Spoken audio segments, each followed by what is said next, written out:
సదాశివసమారంభాం వ్యాసశంకరమధ్యమాం అస్మదాచార్యపర్యంతాం వందే గురుపరంపరాం. జ్యోతిష్ శాస్త్రాన్ని భావితరాల వారికి ప్రసాదించిన ఋషుల యొక్క పాదపద్మాలకి నమస్కారం చేసుకుంటూ, అలాగే నాకు ఈ జ్యోతిష విద్యను నేర్పిన గురువర్యులు జ్యోతిష బ్రహ్మ కీర్తిశేషులు శ్రీ ఈరంకి సూర్యనారాయణమూర్తి గారు, సూర్యశ్రీ దైవజ్ఞ గారి యొక్క పాదపద్మాలకి నమస్కారం చేసుకుంటూ, ఓం శ్రీ మహాగణాధిపతి నమః, శ్రీ గురుభ్యో నమః, హరి ఓం. వీక్షకులందరికీ నమస్కారం. కుంభరాశి వారికి ఈ వారంలో 4 గ్రహాలు అనుకూలిస్తూ ఉన్నాయి. బుధుడు యోగిస్తున్నారు షష్ఠ స్థానమందు, శుక్రుడు యోగిస్తున్నారు, అలాగే గురుబలం ఉన్నది, చంద్రబలం ఉన్నది. అంటే గత వారంతో పోల్చుకుంటే అనుకూలించే గ్రహాల యొక్క సంఖ్య పెరిగింది. అయితే ఏలినాటి శని ప్రభావం ఉన్నది ఈ రాశి వారికి, జన్మరాహు యొక్క దోషం ఉన్నది, అలాగే సప్తమంలో కుజకేతువుల యొక్క స్థితి. ఇది కేవలం కుటుంబపరమైన విషయాలు, వైవాహిక జీవిత సంబంధమైన విషయాలు, విదేశీయాన సంబంధమైన విషయాలు, వృత్తికి సంబంధమైన విషయాలు, ఇవి 4 కూడా ఎఫెక్ట్ అవుతూ ఉంటాయి. వైవాహిక జీవితం, కుటుంబ జీవితం, వృత్తి, విదేశీయానం. కుంభరాశి వారికి 4టికి ఈ గ్రహస్థితికి కొంచెం లంకి. అంటే అవన్నీ ఏమవుతూ ఉంటాయి, ప్రాబ్లమాటిక్ గా ఉంటాయి. అలాగే ఇంకొక విషయం ఏంటి అంటే, అనవసరమైన వాటికి డబ్బు పెట్టవలసి వస్తుంది. పలానా దానికి ఖర్చు పెట్టాలి, అరే ఇందులో వాడు ఇంత తినేస్తున్నాడని తెలిసినా కూడా మనం డబ్బు ఇవ్వాల్సిన పరిస్థితి. అడుగుతాం, ఒరు బాబు ఈ 10 రూపాయలు అయితే నువ్వు 12 తీసుకుంటున్నావేంటి, ఈ 2 రూపాయలు నీకెందుకు ఇవ్వాలి అన్న గొడవ పెట్టుకున్నా చివరిగా 12 రూపాయలు వాడికి ఇచ్చేయవలసిందే.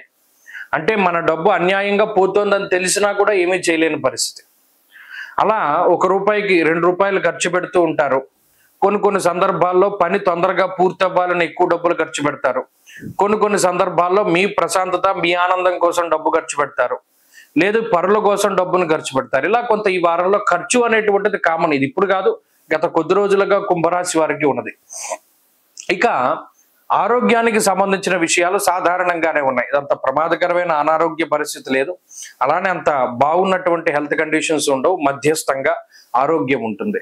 ఇందాక చెప్పుకున్నట్టు కుటుంబ పరిస్థితులు కొంత ఇబ్బంది పెడతాయి. కుటుంబ సభ్యుల యొక్క మాట తీరు, ప్రవర్తన, వాళ్ళ ఆలోచన ధోరణి, ఇవి ఎన్ని చెప్పినా సరే వారు మార్చుకోకపోవడం, మీకు అది నచ్చకపోవడం, ఇవి 2 కూడా సామాన్యంగా కనబడుతూ ఉన్నాయి. అలాగే విదేశీయానానికి సంబంధించిన విషయాలు, ఇప్పటికీ విదేశాల్లో ఉండేటువంటి వారికి ఇబ్బందులు, అక్కడ స్థిరత్వము, ఉద్యోగం, ఇవి కొంత ఇబ్బంది పెడుతూ ఉంటాయి.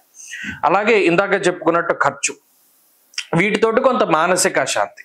అయితే ఎప్పటికప్పుడు తెలివితేటలతోటి ముందడుగు వేస్తూ ఉంటారు. బుధుడు యోగిస్తున్నారు, ఎక్కడికక్కడ ఎప్పుడు ఇబ్బంది జరగకుండా, పూర్తిగా డ్యామేజ్ జరగకుండా మిమ్మల్ని మీరు కాపాడుకుంటూనే ఉంటారు. దానికి కూడా గ్రహస్థితి యోగిస్తూనే ఉంది.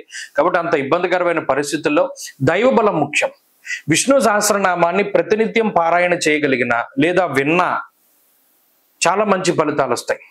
మరీ ముఖ్యంగా పొద్దున్నే లేవగానే శ్రీనివాస గద్యం లాంటివి వింటూ ఉండడం, లేదా సుప్రభాతం లాంటివి పెట్టుకుంటూ ఉండడం, ఇవి వల్ల కూడా మనిషి జీవితం ఈ షష్ఠబుధుడు యోగిస్తూ ఉండడం వల్ల ప్రశాంతంగా ముందుకు సాగుతుంది. వారంలో కలిసి వచ్చేటువంటి రోజు శుక్రవారంగా చెప్పవచ్చును. అదృష్ట సంఖ్య 2, అదృష్ట వర్ణము తెలుపు. తదుపరి మీనరాశి.